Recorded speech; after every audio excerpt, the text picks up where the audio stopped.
few updates to the sled.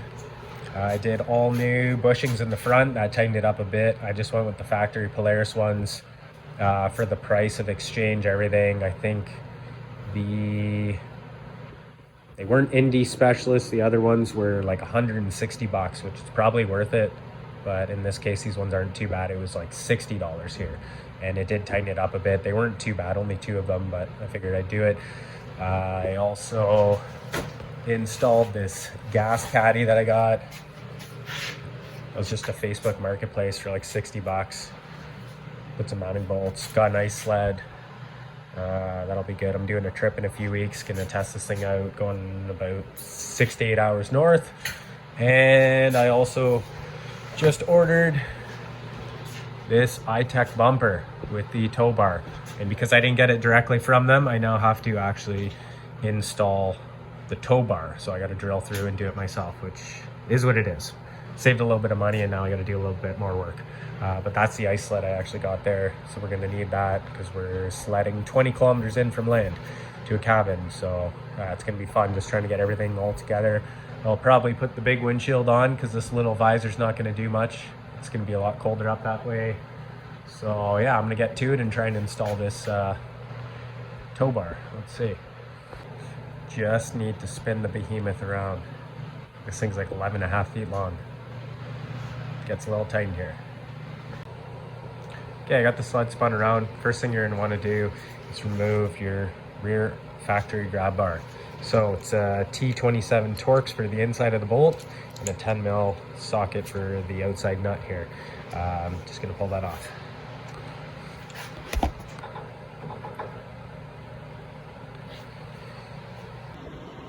All right, I got the old grab bar off. So it was between 2 different bumpers.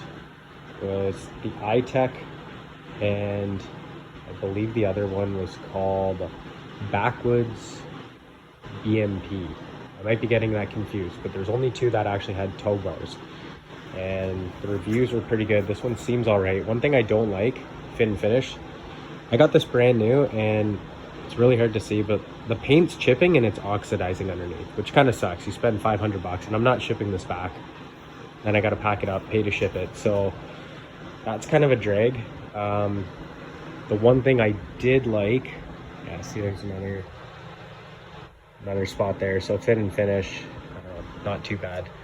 The other thing, once this goes on, now they say you don't have to drill and all this, and it's like really easy to install, which is not true. It does fit on decent. What you're gonna have to do is put 2 mounting bolts in there, but then you're also gonna have to drill and rivet yourself everywhere else. So that you do have to drill holes and remove factory rivets. One thing I was concerned about, and I messaged these guys and they told me not to worry. I asked if the tow bar would interfere with the factory snow flap. They said no, and it may. This is what I'm looking at. This is hard to do with one hand here.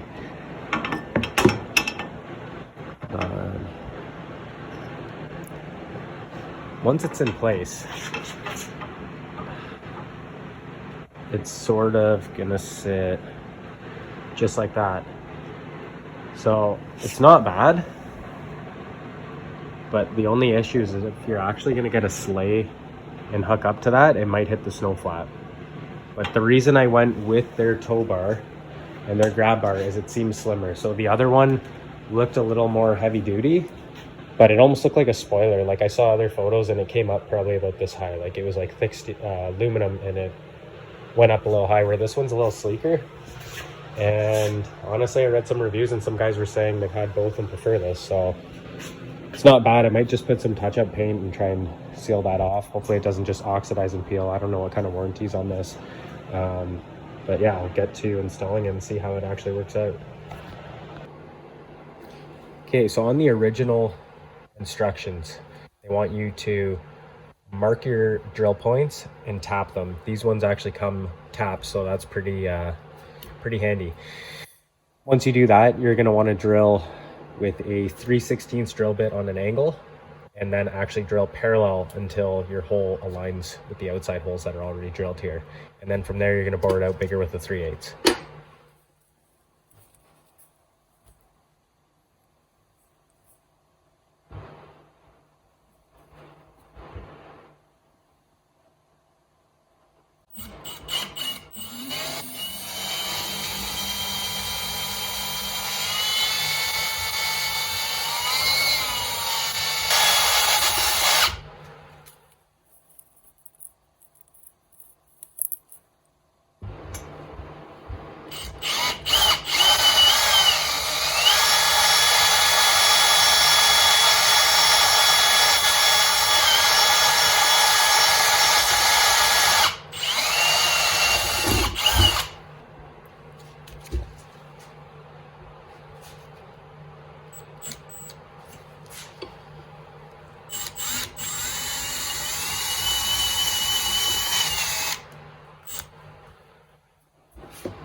One hole.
So I drilled it with the, what's this? 3/16 drill bit, start it. Then I went one up. They say go 3/8, but I just wanted to double check.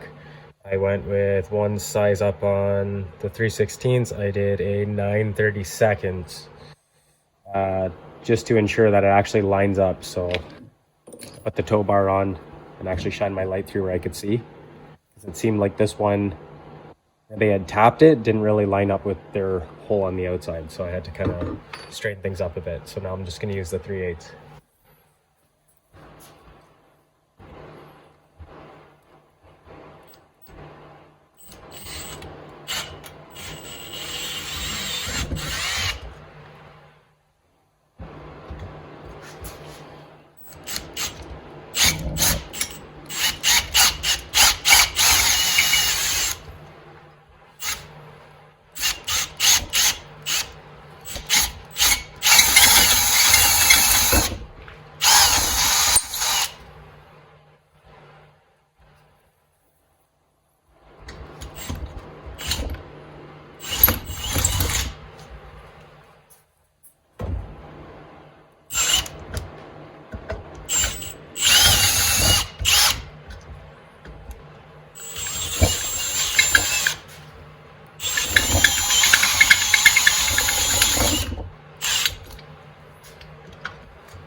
So this is the bumper after install.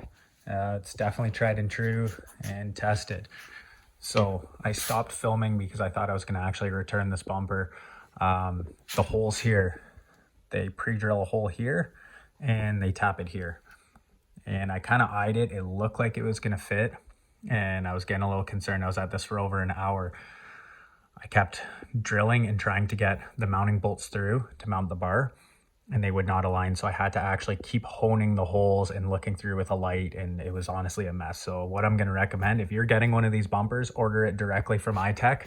If you add the tow bar to the cart with the bumper, they'll automatically install it. That's as far as I know how it works. If you order it from somewhere else, like I ordered it from Fort9, it was faster and cheaper. I had to install it myself. It wasn't really worth it. So I did drill that out ever so slightly just to get the bolts in, and then I put some Loctite in there, and honestly I ran this thing so hard and it has not budged. I even checked the tension and it seems okay. From there, when you do align it onto your tunnel, what I did was I think I squeezed this mounting bolt in and the other one on the other side, and then started sticking rivets in. And I didn't start pulling them 100% tight yet, because what you got to do, and I've heard guys complain about this, there's this ridge here, and I've seen guys return the bumper because of that. So this ridge here, what has to happen is that bumper has to get under there and has to pull tight. So mine was kind of like teetering up. So I got a cloth, and I think it was like some vice grips, and kind of bent my tunnel down very slightly just to get it to clear, but I still had to wedge it in. And by doing that, I started putting rivets and slowly tightening them and working my way across. That was pretty much the extent of the install. From what I remember, I had to drill out 2 factory rivets, and then once I put the bolts in, and I think maybe like 2 rivets, I had them kind of snug, and then I drilled out my tunnel. And then I installed 1, 2, 3, 4, 5 rivets in total on each side. 2 on each side are going to be longer because of the thickness here. You're going to have this mounting plate that goes on. That's kind of about it. That's all I can remember. But it does work good with this style of snow flap. I was concerned about this rubbing. It does rub, but I don't know, it's not too bad. It's just because of the angle of the tow arm, right? So once it's down like this, it's going to hit. And I don't know if I explained, but when you put your locking pin in, I originally had mine down. I don't think I have one in front of me right now. No, I don't. So when you put that locking pin in, when you put it downwards, what's going to happen is if it bounces, this snow flap's going to hit the pin and the pin's going to shoot out.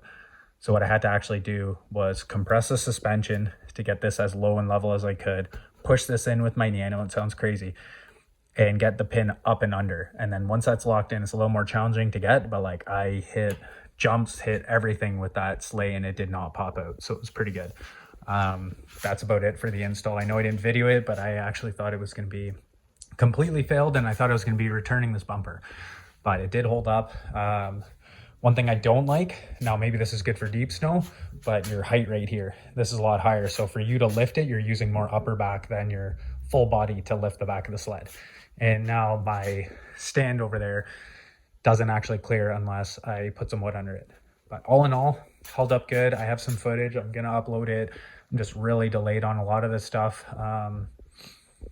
But yeah, I did test it, and I will upload that. So drove it through miles of crap conditions.